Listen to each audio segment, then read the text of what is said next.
Hey, what's up guys, it's Tibber here, and there are 15 things in CS2 that we are not going to miss from CSGO because let's be real, CSGO was an incredible game, but it did have its flaws. So let's get started. Slow loading times. Don't you guys just hate it when you're trying to like start up CSGO to go play some matchmaking and it literally takes 5 minutes despite you having like the world's fastest NVMe SSD on the planet? Well, CS2 actually fixed that and it made the loading times way more optimized, which is super nice. For example, on Faceit, I've actually had it take so long to load that I wasn't able to accept and join the game in time, and I got a 30-minute timeout. At least they fixed it, so good guy Valve. Number 2, no GPU optimization. So one of the biggest problems with CSGO was the fact that the game was super unoptimized and it basically only used your CPU. So if you had like a 3090 or a 4080 or just any kind of high-end graphics card, it literally makes no difference when it comes to performance. I mean, well, it does to an extent, but it's very minimal. It mostly just depends on your CPU. So CS2 utilizing both the CPU and the GPU in tandem is going to allow for overall a better experience. And the graphics card you spent $500 on, it'll actually be able to do something. Number 3, accidentally buying the wrong gun, because we all know what it feels like to accidentally buy an M249 when you mean to buy a Deagle. It's awkward. But with CS2, you can finally refund it, get your money back, and actually buy what you wanted to buy. So no more mistakes, no more misbuys, and maybe more round wins. Number 4, the training course that we totally forgot about in 2013, right after the game came out. Yeah, you guys know about the CSGO training course that we've probably all played a few times, but overall it's just been sitting in the menu, just collecting dust. Well, in CS2, they're probably going to remove it and replace it with something a little bit better. Hopefully. I mean, we don't know for sure, but it's about time. Like, I mean, even if you go on the workshop, there are much better alternatives. Number 5, the horribly outdated hammer editor. So anyone who's ever made a map in CSGO knows how terrible the hammer editor is, because it's literally from 2004. It's super outdated, and the new hammer editor is a massive upgrade. I mean, it's way easier to use. It's way more optimized. There's like so many new tools that just make it a lot better for the entire map making process. And you can't forget about the ray trace lighting effects loading in real time. It's going to lead to a caliber of maps that we only dreamt of in CSGO. Number 6, having to choose between the M4A4 and the M4A1S, because in CSGO, you basically had to choose one or the other. And the only way to switch it was to leave the game and then rejoin and hope your teammates called a timeout. The way that they're doing it in CS2 is you can choose up to 5 weapons and you can actually have both equipped at the same time. So depending on your economy, depending on like the strats that they use, depending on if you're going to be using smokes or not, you can actually choose between one or the other, depending on this, the scenario.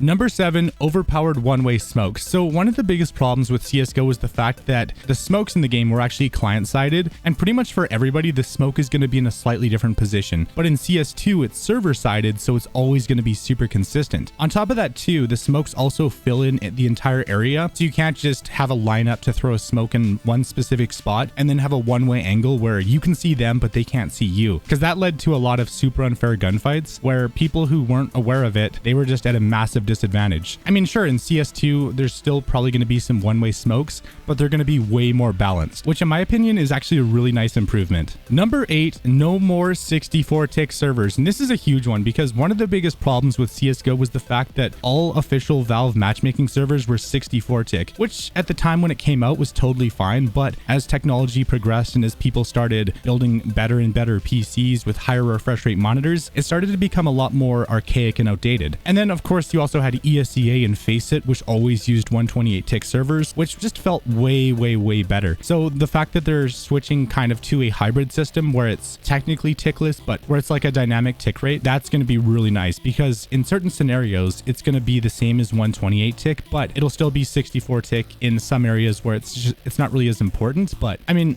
obviously with some updates and with some improvements, they could actually make it better than Faceit ever was, which would be absolutely awesome. Number 9, no more being forced to play against cheaters, because in CSGO, one of the biggest problems with the game was the fact that there was a cheater epidemic where it seems like every lobby there was at least one guy spin botting. But with CS2, because of the new VAC live system, they're actually going to be able to deal with the cheaters mid-game, ban them, and end the match early. So you can basically get your elo back and not have to waste time just losing round after round to a spin botter. And hopefully over time, this will discourage people from cheating, but let's be real, it's not. VAC live has a ton of potential to actually make matchmaking worth playing. Plus, I mean, they're also adding in ranks, leagues, leaderboards, and all that kind of stuff, which is a super big step in the right direction. Like, matchmaking might finally be viable and people might start switching away from Faceit, but we'll have to wait and see.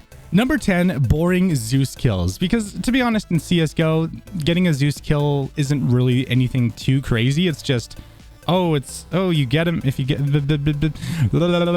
CS2, the Zeus is so much more fun to use and it's so much more visually appealing. I mean, look at those animations. They speak for themselves. Number 11, and this is a deal breaker, not being able to spin the bomb around like a pizza. Because in CS2, that's one of the things that they added, which is an absolutely game-changing thing. Like, pro players are going to use this in the smartest way possible to outsmart their opponents. And overall, we're going to get to experience it firsthand. Literally the biggest change in CS2. Pizza bomb. Number 12, not being able to inspect utility, because there's one thing in CSGO that we all hated, and that was having a smoke in our hand and not being able to inspect it and like spin it around and do cool tricks with it. It literally made the game totally unplayable. So in CS2, they're finally making the game 100,000 times better. Number 13, dated graphics. So CSGO at the time, sure, in 2012, it looked pretty good. And as they released more updates, the maps got better and better and better. But there are so many other games that absolutely surpassed it when it comes to graphical fidelity and just the quality of everything, the lighting effects. So with CS2, we're getting an overhaul because of the new Source 2 engine, and the game is going to look so much better. I mean, sure, it is going to be harder to run, but they did a lot of things behind the scenes to make it more optimized and run better, even if you're getting a lower frame rate. And I think this is absolutely the change that CSGO needed, or well, that Counter-Strike needed to really make it into the year 2023. Number 14, having to go on Google and looking up a list of commands for practicing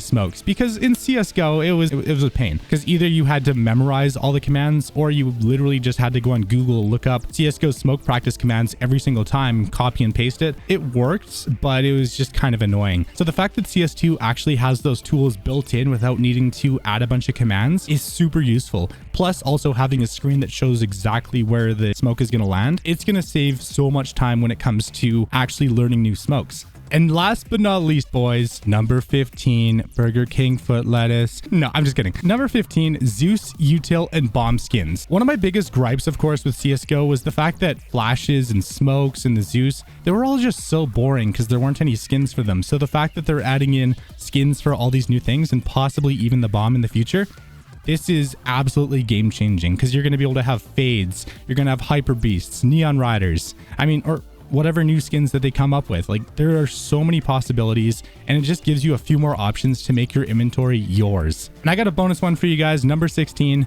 you can actually see your shoes now. In CSGO, if you look down, you were just a floating head basically, but now you can actually see your legs, you can see your shoes. So that means that the agents that you use are actually going to be more visual. Like, you're going to be able to see more, and possibly they could add shoe skins into the game at some point in the future, which would be amazing. Like, what if you could get Yeezys or like Air Jordans? I mean, people would probably pay like $5,000 for those in CSGO or in CS2, but I mean, who knows? This is all just speculation. Anyways, if you enjoyed the video, like, comment, share, subscribe. Thank you guys so much for watching. And if you watched all the way until this point, you are an absolute legend. Stay safe, boys. It's Turbo, and I'm out. Peace.